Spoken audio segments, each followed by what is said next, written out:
C'est un président qui est handicapé, qui se présente pour un 5e mandat après 19 ans de règne, au cours desquels il a compromis tout l'avenir du pays. Il se représente avec la complicité de certains États occidentaux qui, par miracle, par un sortilège qu'on ignore, ne voient pas dans ce président un autocrate de la même dimension que Assad en Syrie ou Mugabe ou autre. Ce livre, modestement, je le voulais comme un SOS, comme un rappel à tous ceux qui se taisent sur la réalité algérienne pour leur dire inutile de voir très loin pour trouver un autocrate, il y en a à 1 heure de l'Europe, juste dans l'autre rive de la Méditerranée. Et ces complicités dont jouit le président Bouteflika, c'est un peu le gros de ce livre. C'est complètement incompréhensible. L'armée a pris le pouvoir en 1962. Elle a mis de côté le gouvernement provisoire de la République algérienne, qui était la véritable instance suprême de la nation, et elle a pris le pouvoir de force. Le subterfuge qui a servi à désigner Bouteflika, c'est un subterfuge qui a consisté à dire l'armée se retire du pouvoir, de l'exercice du pouvoir, et elle place un civil, un président civil. Ils ont fait démissionner le général Sarouel et installé le président Bouteflika. Sauf que ce n'est pas un civil, c'est un membre du clan d'Oujda. Il avait le grade de capitaine ou de commandant, et il a agi en tant que membre du clan d'Oujda en refusant de quitter le pouvoir au terme des 2 mandats. Et dans le livre, on retrace tout l'épisode, comment il a réussi à renverser la vapeur et à livrer une lutte sourde aux généraux pour obtenir le 3e mandat qui ne lui était pas autorisé par la Constitution, qu'il a révisé, il a enlevé l'article qui le bloquait et il a mis un autre qui l'autorisait au règne à vie. C'est-à-dire que Bouteflika savait en 1999, quand il a été installé par les généraux, qu'il ne quitterait jamais le pouvoir. Justement, vous parlez de ce clan d'Oujda, de Bouteflika qui est présent depuis 1962, ça veut dire déjà depuis plus de 50 ans, au pouvoir en Algérie. Ouais. Le FLN, justement, du début, celui qui a mené la lutte armée, qui a défait le colon français. Alors, qu'est-ce qu'il en reste justement de ce parti révolutionnaire? Ce parti révolutionnaire, qu'est-ce qu'il en reste? Il en subsiste encore une petite camorra, une pègre, et quelques grands guignols qui font rire la population. Des intrigants. Le FLN de Ben Mehdi a échoué entre les mains de Ould Abbas, de Saadani, c'est-à-dire des hommes qui n'ont aucun scrupule. Selon les critères qui servent aux Occidentaux pour désigner tel ou tel dictateur, selon ces critères, Bouteflika est réellement un autocrate. Il réunit toutes les conditions qui servent à nommer, désigner du doigt un autocrate. Il n'a rien à envier à Mugabe, il n'a rien à envier à Assad. Il monopolise tout le pouvoir. Il n'admet aucun acte de contradiction. Il étouffe l'expression libre ou l'expression tout court. Il gère en maître absolu et il est élu à 90%. Donc, tout le mystère Bouteflika, c'est ça, c'est ce silence qu'on peut dire intéressé des Occidentaux dès qu'il s'agit de Bouteflika. Ce silence, il sait l'acheter. On raconte dans le livre comment il a réussi à se mettre dans une position par rapport à la France qui tranchait complètement avec ses prédécesseurs, notamment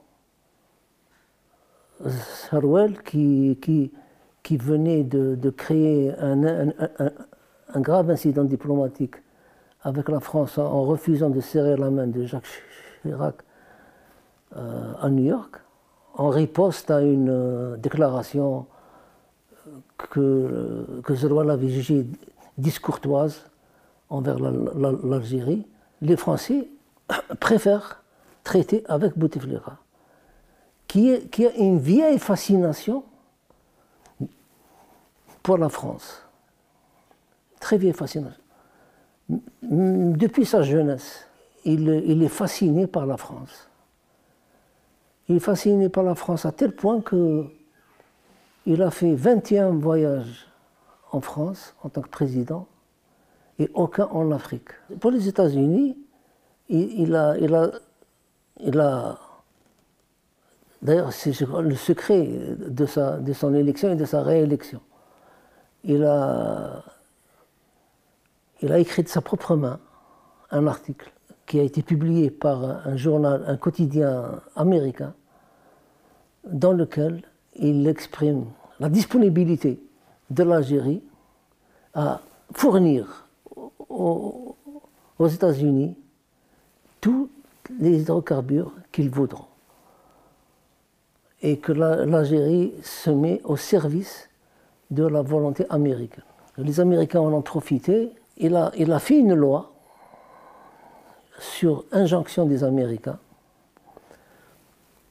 qui a été rédigée par une société américaine et qui dénationalise les hydrocarbures, qui ouvre la possibilité aux sociétés internationales, principalement américaines, de venir s'emparer, avoir des propriétés, des sortes de concessions du pétrole algérien. Aujourd'hui, quand on voit comment il est, c'est-à-dire il est incapable de gouverner, mais qui est-ce qui gouverne aujourd'hui en Algérie? C'est la grande question, ça fait partie du mystère Bouteflika. Officiellement, si on en croit ces obligés, ceux qui lui servent de porte-voix, c'est lui qui commande. Le président ne s'est pas adressé aux Algériens depuis 6 ans. C'est la preuve qu'il ne peut pas parler. Depuis 6 ans. Il a passé tout un mandat sans s'adresser à la population algérienne. Son frère, il doit jouer un rôle déterminant, mais je ne saurais vous dire la vraie nature de... Ce qui est certain, c'est qu'il y a des ombres qui dirigent le pays, derrière Bouteflika, et le président n'est intéressé que par la survie sur le fauteuil présidentiel. Et c'est pour ça que, effectivement, il ne partira du pouvoir que pour aller au cimetière. Ce qui est extraordinaire, c'est que il impose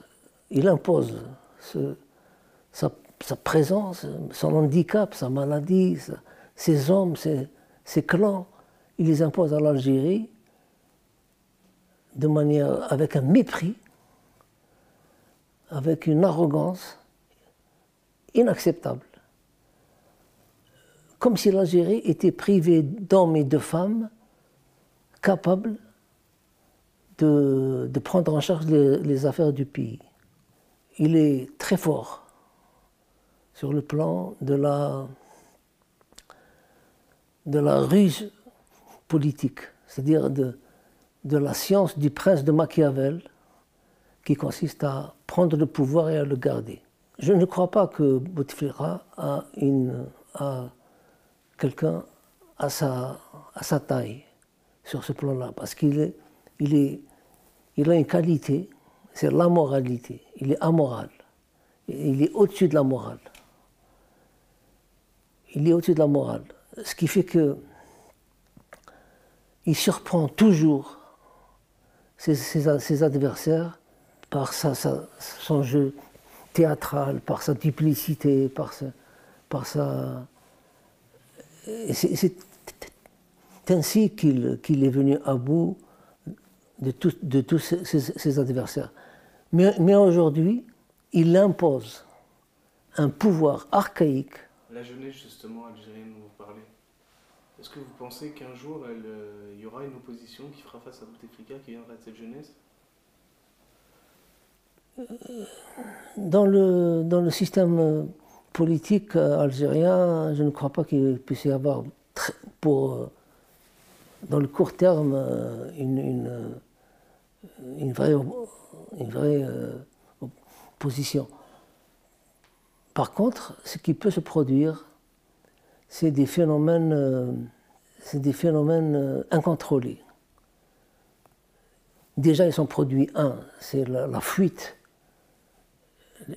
c'est l'exode des Algériens vers l'Europe, puisque selon des chiffres révélés par la presse française, qui reste à vérifier, il y a environ 30 000 Algériens qui viennent chaque année, qui se réfugient chaque année en France, pour la seule France. Et le ministère de l'Intérieur français s'attend à un exode de 100 000 Algériens au cas où des choses s'aggraveraient. Donc nous sommes dans un premier phénomène que personne ne contrôle, qui est l'exode. Les Algériens fuient leur pays alors que nous avons tout pour y rester. Personne n'a jamais prévu de s'exiler. Au contraire, parmi les promesses de Bouteflika en 1999, c'était de faire de l'Algérie l'équivalent de l'Espagne. Nous voyons où nous en sommes aujourd'hui. Le second phénomène qui est incontrôlable, c'est la constitution de milices. Milices financées par les lobbies qui tirent profit du système Bouteflika et qui n'accepteront jamais qu'il y ait pouvoir démocratique, plus adapté à l'époque que le pouvoir de Bouteflika. C'est un risque qu'il ne faut pas sous-estimer. On nous dit que Bouteflika est préférable aux islamistes, mais tout ça, c'est des arguments qui sont obsolètes. Pourquoi Bouteflika serait-il la seule alternative aux islamistes? Le mal qu'il a fait durant ces 4 mandats, c'est-à-dire de transformer un pays riche en un pays en faillite, prouve que nous tombons de Caraïbes en Scylla. C'est tout le système Bouteflika, tout le mystère Bouteflika est là. Et si il y a effectivement un 5e mandat, ce serait alors les funérailles de l'Algérie. Est-ce que nous nous dirigeons vers ça? Je crains fort que oui.